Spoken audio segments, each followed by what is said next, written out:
Now, your Alaska Link weather for Fairbanks and the interior.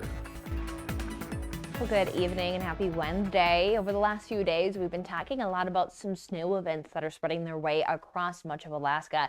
And what we want to note is that this is really our last big month that we do average at least a decent amount of snowfall, which sits at an average of 3 inches. Nothing that's significant by any means. May averages just shy of an inch, but it is still likely that this month that we bring in some snowfall accumulation. What we do note is that with a lot of our April and our May snow events, they are generally on the lighter side and they melt down pretty quickly. We're even noting that our snowpack is really falling. It's just falling under now about 15 inches on the ground, but we are adding to that as we have some waves of snow showers that are in place. One of those waves is falling apart here as we're rolling through the overnight. We might even get some times of some morning sunshine. Now with that clearing, we can see that will allow for those low temperatures to fall down into those teens. So note that a chilly start to our day will be in place, but at least we'll get a little break before that next wave works its way in, which is expected to come through those evening and overnight hours again. Looking again, though, very light, under an inch of accumulation expected.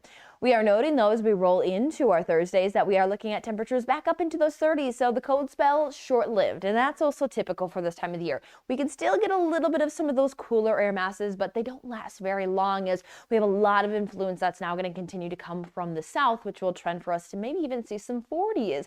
Now, we are also noting that as we head over the next week, we are trending drier. We are also noting that there are some low pressure systems that will moving through the southern portion of Alaska that might allow for some flakes from time to time. But what we'll also note is that as that weather pattern will start to break down late next week, there is some potential for another cooling trend, but something that we're not confident on yet. So we'll watch those trends. But here for our Thursday, we'll have some early sunshine and then scattered snow showers will return. Winds not looking to be a big concern for the next few days. A lot of the more active and high impact weather is across those west coastal areas where the winds are much stronger, closer to the low that's in the Bering Sea, and where the moisture is a bit more rich for heavy snowfall accumulation. But we're at least back to that seasonable high into those upper 30s.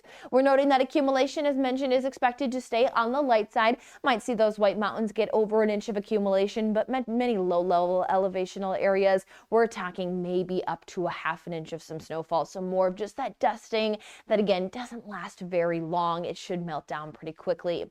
One thing that we are noting is although we're trending drier, we could be battling a bit more of some dense cloud cover with that active weather to our south. So if you see that sunshine, enjoy it while it's around 14 hours and 2 minutes is what we're working with here this Thursday. 6:52 is our sunrise, 8:54 is our sunset. Seasonal temperatures are back across much of the interior, and they are expected to stick around at least here as we roll into the weekend, where we will maybe see some flakes mentioned, but generally holding to those mostly cloudy skies.